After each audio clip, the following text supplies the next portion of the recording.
अस्सलाम वालेकुम दोस्तों, क्या हाल है जी? ठीक ठाक। अंसर भाई अभी एक नई मुर्गी लेके आए हैं। देखिए उसको जरासीम ख़त्म करने के लिए क्या तरीका का इस्तेमाल करें। स्प्रे कर रहे हैं जो पहले एक वीडियो में मैंने दिखाई थी। अस्सलाम वालेकुम।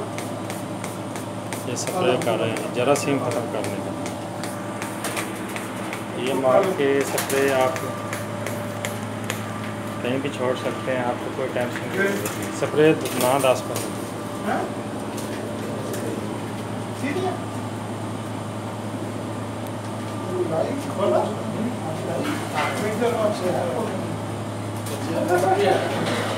क्लियर नहीं आ रहा जी। ये नाम है इसका।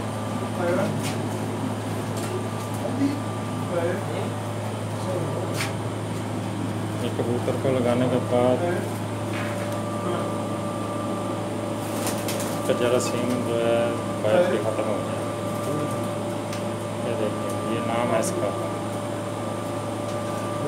ओके जी दोस्तों, इसके साथ ही इजाज़त चाहता हूँ।